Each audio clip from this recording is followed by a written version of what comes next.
Saudara yang dikasihi Tuhan Yesus, sekarang kita akan mendengarkan firman Tuhan. Tapi sebelum kita mendengar firman Tuhan, kita berdoa. Damai sejahtera Allah yang melampaui segala akal, itulah kiranya yang memelihara hati dan pikiran di dalam Kristus Yesus Tuhan kita. Amin.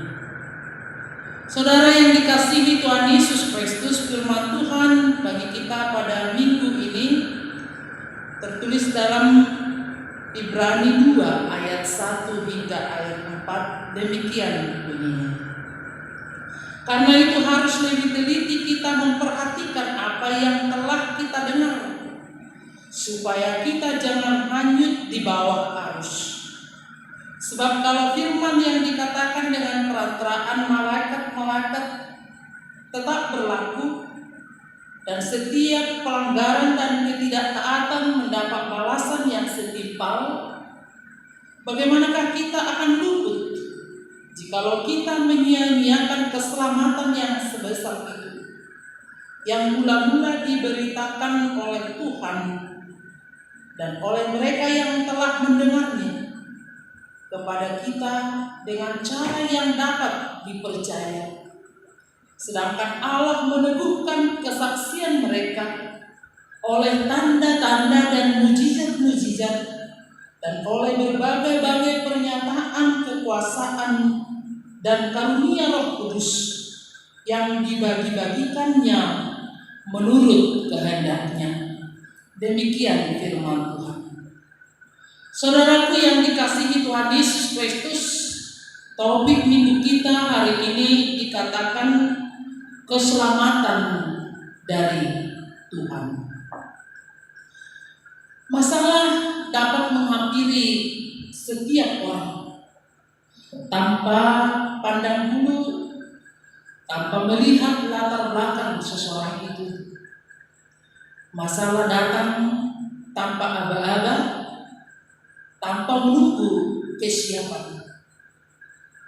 Dan bila masalah terlalu berat, namun sistem penunjang diri tidak kuat, maka keseimbangan diri bisa hilang. Hidup bisa terombang-ambing tanpa arah dan tanpa tujuan. Ibarat kapal di tengah lautan yang tidak memiliki nahkoda, bisa diombang-ambingkan angin, arus dan gelombang ombak besar. Bisa lepas menabrak tanggul pelabuhan dan mungkin kemudian akan hancur. Saudaraku yang dikasihi Tuhan Yesus Kristus, surat Ibrani ini dituliskan kepada orang-orang Kristen generasi kedua. Orang yang sudah menerima firman Tuhan, orang yang sudah percaya kepada Tuhan Yesus, orang yang sudah menyatakan dirinya pengikut Kristus. Namun sekarang sistem penunjang diri akan iman percaya mereka kepada Tuhan Yesus sedang diguncang. Baik itu diguncang oleh ajaran-ajaran sesat pada saat itu yang menentang ajaran Alkitab, dan juga diguncang oleh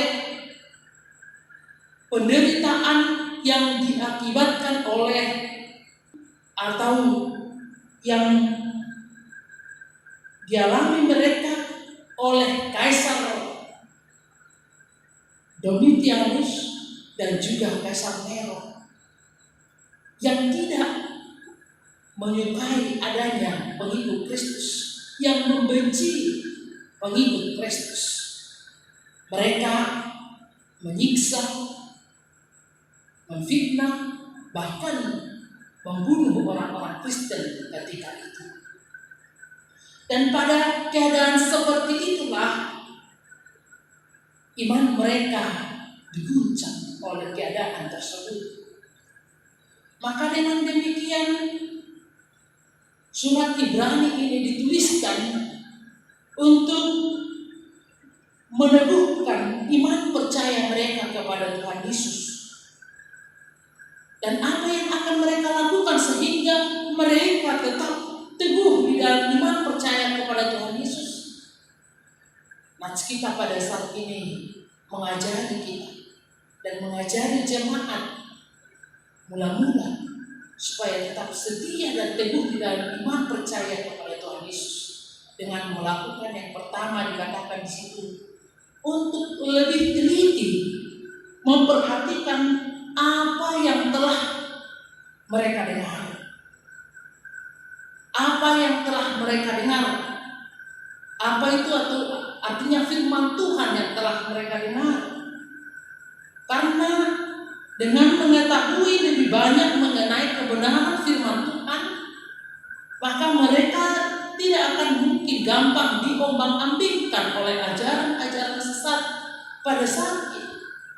Dengan mengetahui lebih banyak kebenaran firman Tuhan, maka mereka akan tetap teguh percaya kepada Tuhan Yesus, walaupun harus menghadapi derita atau bahkan ancaman nyawa sekalipun.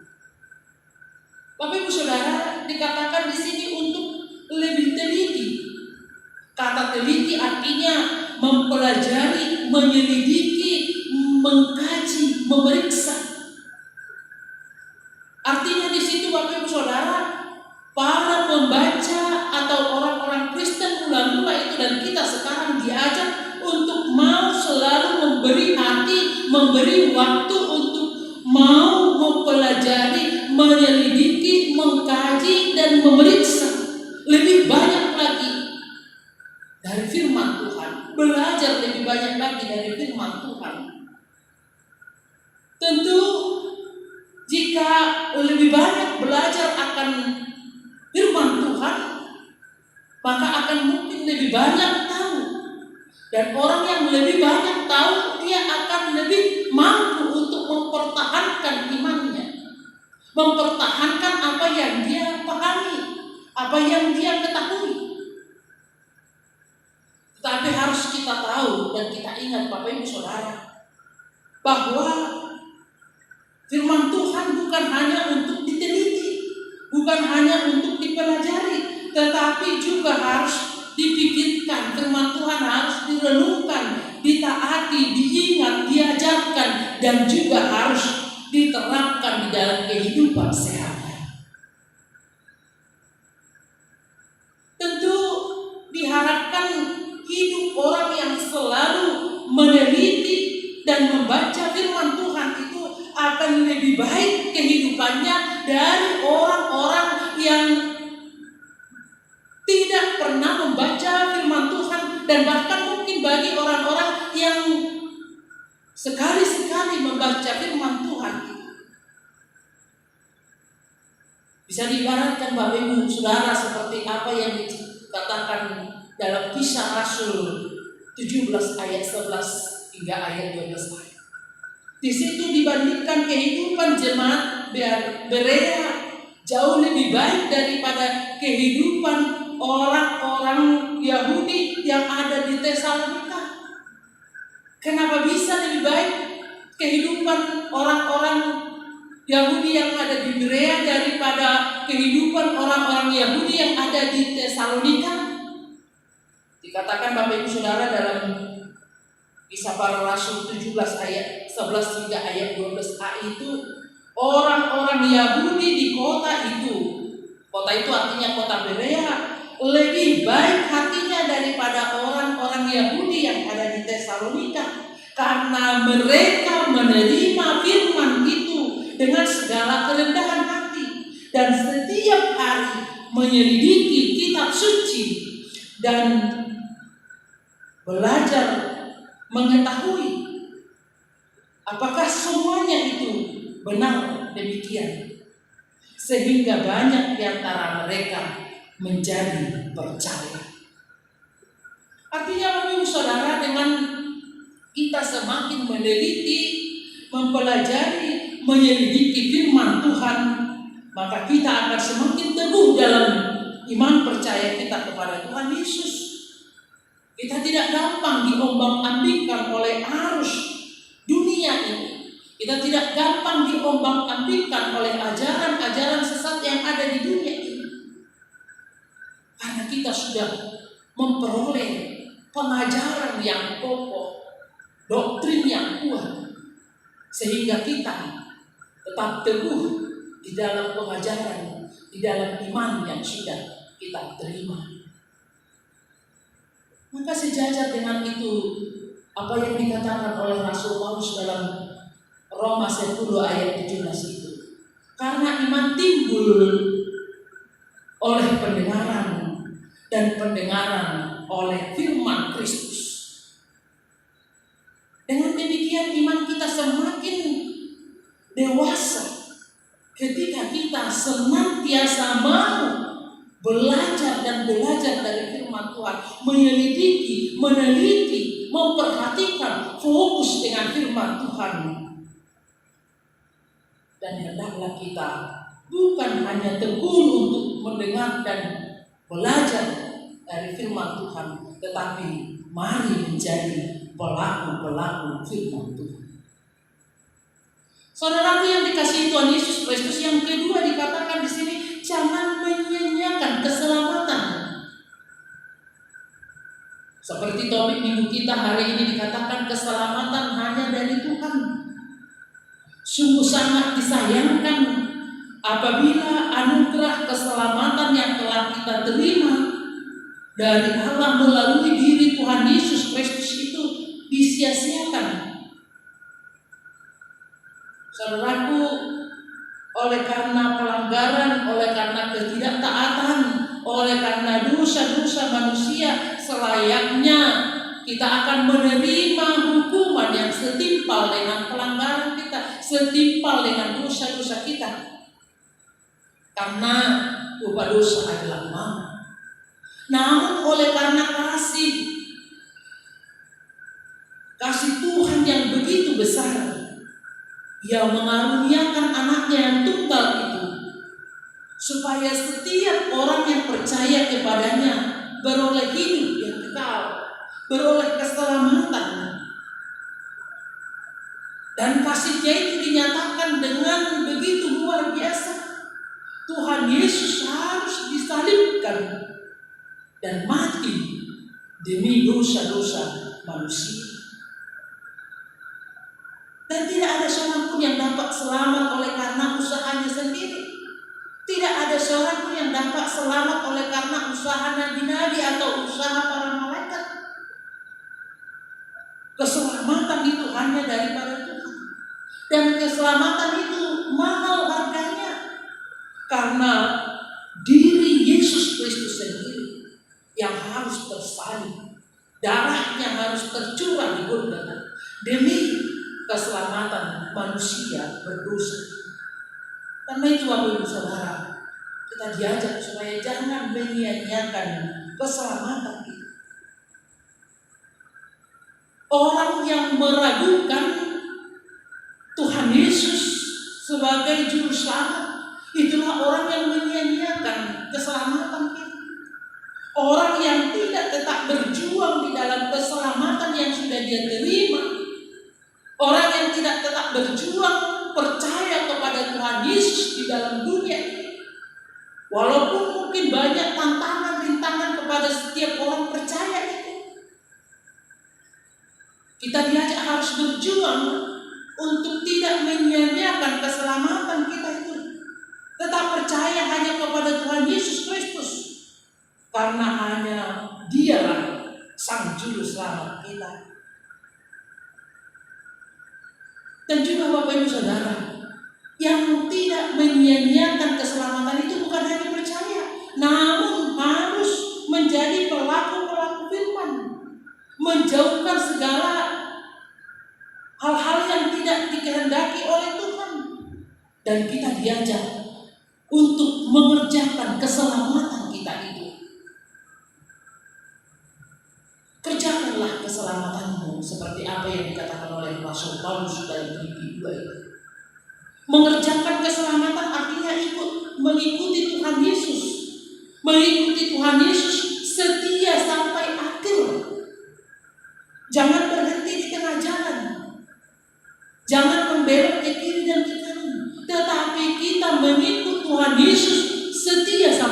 akhir, mulai ketika kita dibaptis dan hingga nanti di akhir hidup kita tetap setia kepada Tuhan Yesus. Saudara yang dikasihi Tuhan Yesus, William Barclay mengatakan dalam bukunya, bahaya yang paling mengancam hidup orang yang mengikut Kristus bukan hanya ketika dia tercebur ke dalam bencana, namun bahaya yang paling mengancam adalah ketika dia hanyut di dalam dosa. Artinya di situ Bapak Ibu Saudara, sedikit orang yang sengaja meninggalkan iman percayanya kepada Tuhan Yesus. Memang ada, seperti entertainment atau orang-orang yang gila jabatan, gila kuasa, sehingga dia harus meninggalkan imannya kepada Tuhan Yesus, mempertaruhkan imannya demi jabatan, demi kepopuleran. Tapi itu, kata Barclay, sedikit orang yang sengaja meninggalkan imannya kepada Tuhan Yesus.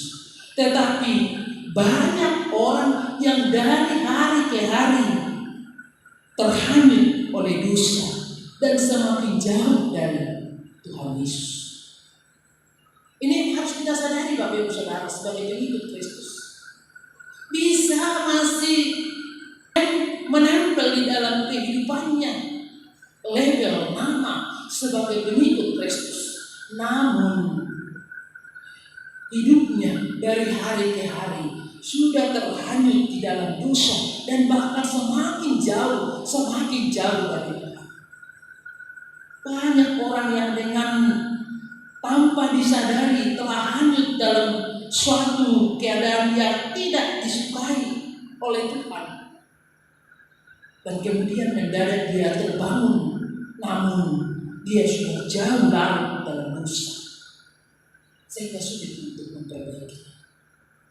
Ini harus kita perhatikan Bapak Ibu Saudara, di dalam mengerjakan keselamatan itu, di dalam kita tidak menyia-nyiakan keselamatan itu, karena kita harus juga selalu setia mengerjakan keselamatan kita, setia untuk berdoa kepada Tuhan, setia untuk beribadah kepada Tuhan, setia untuk melayani Tuhan, setia memberitakan firman Tuhan, setia menolong orang lain, setia melakukan hal-hal yang baik di dalam kehidupan kita sehari-hari.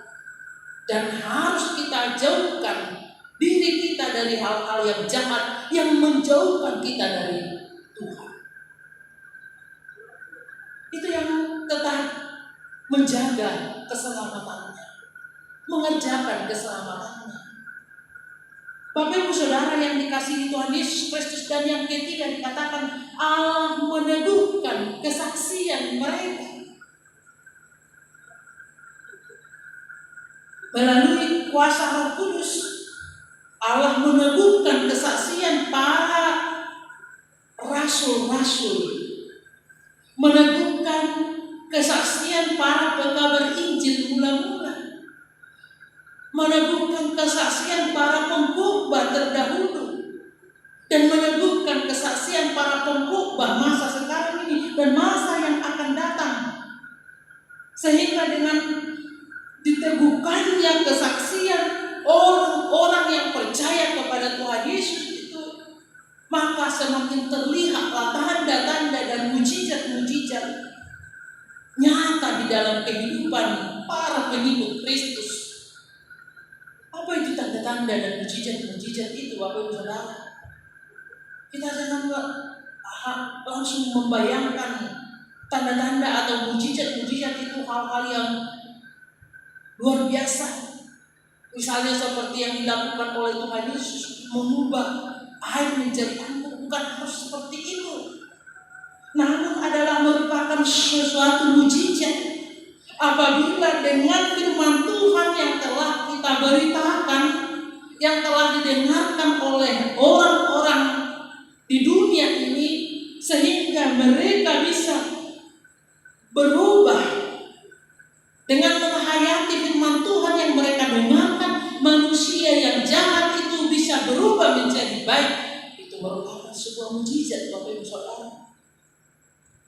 adalah merupakan sebuah mujizat apabila dengan kehidupan Kristen yang meneladani Kristus itu dilihat oleh dunia ini sehingga dunia ini mau mengikut Yesus. Adalah sebuah mujizat ketika kehidupan orang Kristen yang mengikut Kristus dilihat oleh dunia yang penuh dengan kegelapan ini, sehingga dunia yang penuh kegelapan ini berubah menjadi terang. Adalah merupakan sebuah mujizat jikalau pengikut Kristus yang tadinya hanya 12 orang, kemudian 70 orang, kemudian menjadi 3.000 orang dengan turunnya Roh Kudus, dan kemudian orang Kristen itu dari seluruh penjuru ke seluruh penjuru, dan bahkan hingga sekarang orang Kristen bisa mencapai jumlah sebanyak 2,3 miliar, agama terbesar di dunia. Namun Bapak Ibu Saudara, kita harus memperhatikan jangan hanya kuantitas yang banyak, tetapi harus betul-betul ditunjukkan kualitas orang Kristen itu. Itulah mujizat ketika orang Kristen menunjukkan kualitasnya di dunia ini. Saudaraku yang dikasihi Tuhan Yesus Kristus, karena itu kita diajak oleh firman Tuhan saat ini supaya kita juga mau tetap setia menjaga sistem penunjang iman kita di dunia ini, supaya kita tidak diguncang oleh ajaran-ajaran sesat ataupun oleh ancaman-ancaman si jahat yang boleh mengancam hidup kita, mengancam kehidupan orang Kristen di dunia ini. Dengan melakukan seperti apa yang dikatakan firman Tuhan bagi kita saat ini, mari senantiasa selalu setia belajar dari firman Tuhan, meneliti firman Tuhan, selalu setia mempelajari, mengkaji, memeriksa, dan bukan hanya mempelajari, bukan hanya meneliti, kita harus selalu merenungkan, menaati, mengingat, mengajarkan firman Tuhan itu kepada generasi berikut, dan juga harus mengaktualisasikan firman Tuhan itu di dalam kehidupan kita sehari-hari. Itulah cara kita supaya kita kokoh, tidak gampang digoncang, tidak gampang diombang-ambingkan oleh dunia. Dan dengan demikian kita juga akan kuat untuk melawan ancaman-ancaman si jahat. Karena si jahat begitu pintar, licik untuk menggoda kita, untuk menghancurkan hidup kita supaya jauh dari Tuhan, supaya hanyut di dalam dosa. Bahkan iblis itu akan mengatakan bahwa dosa itu manis adanya. Memang di awal sepertinya nikmat, namun akhirnya akan membinasakan kita. Iblis itu pintar untuk menggoda kita, untuk menghancurkan hidup kita. Dan iblis itu diibaratkan seperti benang, Bapak Ibu Saudara. Bisa kita bayangkan, pernah suatu ketika ada sebuah pohon mangga yang sangat rindang, daunnya lebat, rantingnya banyak, buahnya banyak, rimbun adanya, subur adanya, begitu indah dan menghasilkan buah yang banyak, buah yang manis. Ternyata suatu ketika benalu lewat dan berkata kepada pohon mangga tersebut, izinkanlah saya sebentar tinggal sedikit di rantingmu ini. Sesungguhnya benar pohon mangga tahu bahwa benalu ini adalah perusak. Dia mengatakan, jangan, nanti lama-kelamaan kamu akan merusak saya. Tetapi dengan bujuk rayu dari benalu itu, akhirnya hati si mangga luluh dan mengizinkan benalu itu hingga di rantingnya. Pertama di rantingnya yang begitu kecil, tetapi lama-kelamaan akar benalu ini semakin merayap ke ranting atau dahan yang besar, kemudian semakin merayap hingga ke batang pohon mangga tersebut. Dan akhirnya mangga itu daun-daunnya mulai berguguran dan ranting itu kemudian hancur rontok. Dan mangga itu bukan tidak lagi rimbun, tidak lagi menunjukkan kesuburan. Daunnya hancur, buahnya pun tidak ada lagi, dan sebentar lagi dia akan rontok. Dan ketika dia hampir rontok, dia mengatakan, kenapa kamu harus melakukan itu kepadaku, hai benalu? Lalu kemudian benalu mengatakan, bukankah dari awal Anda sudah tahu bahwa sifatku benar-benar parasit, benar-benar menghancurkan? Kenapa Anda mengizinkan saya hinggap di ranting ini? Saudara yang dikasihi Tuhan Yesus Kristus, demikianlah cara si iblis menghancurkan hidup manusia. Yang tadinya manusia itu bisa baik, berbuah dengan baik, namun ketika kita memberikan sedikit pun waktu kita kepada si iblis, hati kita kepada si iblis, itulah jalannya dia masuk dan membuat kita hanyut di dalam rayuan manisnya. Dan lama-kelamaan kita akan hanyut di dalam segala keberdosaan itu. Dan mungkin kalau kita tidak terbangun, tidak sadar dan tidak bertobat dari keberdosaan kita, kita bisa hancur dan akan mati di dalam keberdosaan kita.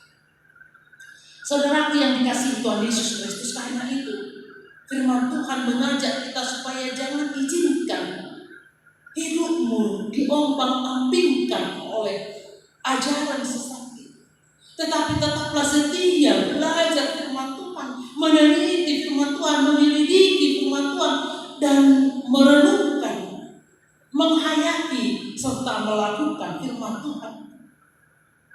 Dan kita harus bersyukur Bapak Ibu Saudara, karena Tuhan telah memberikan firman-Nya untuk meneguhkan iman percaya kita kepada Tuhan Yesus, iman percaya kita kepada janji keselamatan yang telah diberikan Allah kepada kita melalui diri Tuhan Yesus Kristus sendiri. Janji keselamatannya itu tidak pernah berubah, itu kekal untuk selama-lamanya. Yesus yang sudah mati dan yang tersalib itu, yang telah menebus kita, memberikan keselamatan kepada kita, itu dilakukan sekali untuk selama-lamanya, dan janjinya itu kekal untuk selama-lamanya. Karena itu tetaplah percaya kepada Tuhan Yesus. Jangan pernah ragu, jangan pernah mau berubah. Walaupun terkadang kita harus mengalami hidup yang susah, walaupun terkadang kita harus mengalami hidup yang penuh dengan derita, bahkan jikalaupun harus terancam nyawa kita, jangan mau murtad dari iman kepercayaanmu. Walaupun ancaman-ancaman si jahat yang ingin melumpuhkan iman kita, tetapi tetaplah kuat dan teguh percaya kepada Tuhan. Karena hanya di dalam Tuhan Yesuslah keselamatan itu. Dan nyatakanlah keselamatanmu itu kepada dunia ini. Nyatakanlah mujizat keselamatan yang telah kau terima itu kepada dunia ini. Jadilah pemberita keselamatan itu. Seperti apa yang telah engkau terima dari para leluhurmu yang telah menerima firman Tuhan itu, dari para rasul, dari para pengkhotbah, dari para pemberita Injil. Tugas kita sekarang beritakan Injil keselamatan itu kepada dunia ini, sehingga semakin banyak orang yang percaya kepada Tuhan Yesus, yang menerima keselamatan itu dan mau mengerjakan keselamatannya, setia sampai akhir dan menyatakan keselamatan itu di dalam kehidupannya di dunia. Jangan mau diombang-ambingkan oleh dunia ini. Tetaplah berpendirian. Tetaplah setia kepada Tuhan Yesus. Walaupun banyak yang mengancam hidup, jangan ikuti arus dunia ini. Bapak Ibu Saudara, sebagai orang Batak kita mungkin mengenal ikan curu, atau bahasa Batak dikatakan ikan ihan. Ini menjadi raja ikan bagi orang Batak. Kenapa menjadi raja ikan?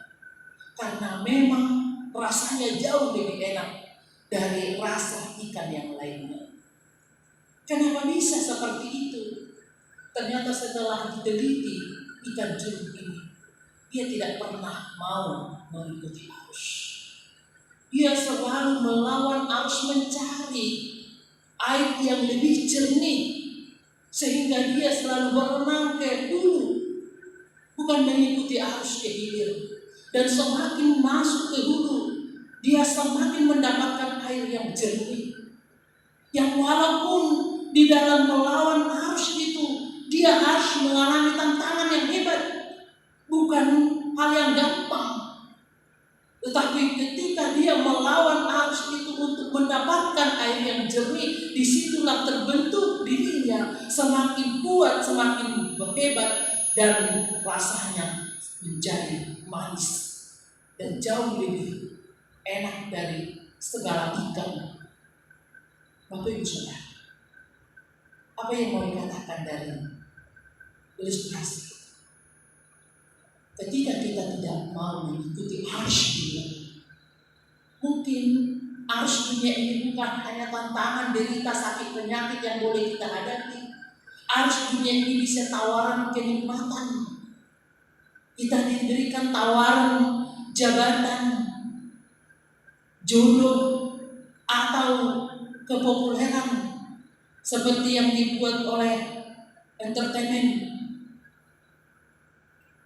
Bisa populer dengan menggadaikan imannya.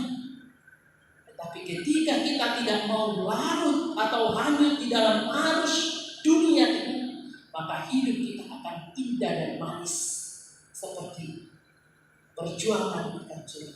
Semua itu butuh perjuangan. Bukanlah hal yang gampang, bukanlah hal yang mudah untuk terus setia kepada Tuhan Yesus. Tetapi ketika kita mau setia terus hingga sampai akhir hidup kita, kita akan menikmati kehidupan yang manis dan indah, dan bahkan kita akan menerima kehidupan yang kekal. Setialah sampai akhir, dan percayalah penyertaan Tuhan kepadamu asal engkau setia. Amin. Kita bersatu di dalam doa. Segala puji syukur, hormat, kemuliaan bagimu, Bapa yang kami kenal di dalam nama anak-Mu Tuhan Yesus Kristus. Terima kasih Bapa, dengan kebenaran firman-Mu yang boleh kami dengar pada hari ini. Tuhan mengajak kami supaya tetap menguatkan sistem penunjang iman percaya kami di dunia ini melalui kerelaan hati kami, menyediakan waktu, hati, pikiran kami untuk belajar dari firman-Mu, meneliti firman-Mu, menyelidiki firman-Mu, setia membaca firman-Mu, dan juga setia untuk merenungkan, menghayati, mengaktualisasikannya, dan bahkan mengajarkannya kepada generasi berikut, sehingga semakin banyak orang yang percaya kepada Tuhan Yesus, semakin banyak orang yang diselamatkan dan juga mau setia kepadamu. Karena orang-orang yang setia kepada Tuhan tidak akan binasa, melainkan beroleh hidup yang kekal. Terima kasih Bapa dengan firman-Mu yang mengingatkan kami saat ini supaya kami tetap kokoh dan teguh percaya hanya kepada Tuhan. Walaupun mungkin banyak tantangan-tantangan yang boleh kami hadapi dan mungkin bisa tawaran nikmat dari dunia ini yang menawarkan kenikmatan dunia ini, baik karena jabatan, pangkat, kepopuleran, harta, sehingga kami harus meninggalkan Engkau. Itu semua adalah arus dunia ini yang boleh membuat kami terombang-ambing. Tetapi karena kami setia dan percaya kepadamu, kami boleh mengalahkan semuanya itu, sehingga hidup kami akan indah dan beroleh kehidupan yang kekal. Terima kasih Bapa, berkati kami. Berkati setiap orang yang mendengar firman-Mu saat ini, supaya iman mereka semakin diteguhkan, supaya mereka tetap setia percaya kepada Tuhan Yesus dalam perjalanan hidupnya, terus-menerus sampai akhir hayatnya.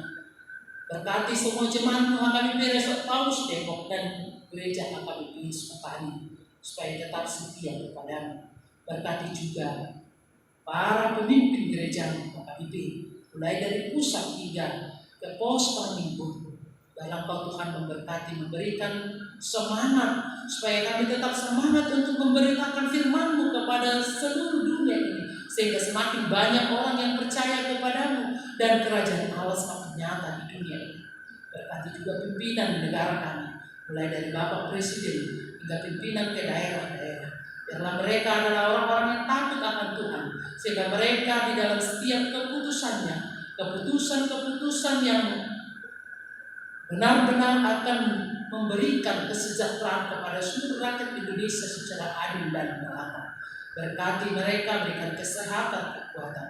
Terima kasih Bapa yang baik. Kami orang yang berdosa, ampuni kami akan segala dosa dan kesalahan kami, karena kasih setia Tuhan dalam kehidupan kami. Nah, doa dan permohonan kami hanya di dalam Kristus Yesus. Kami berdoa dan mengucap syukur. Amin.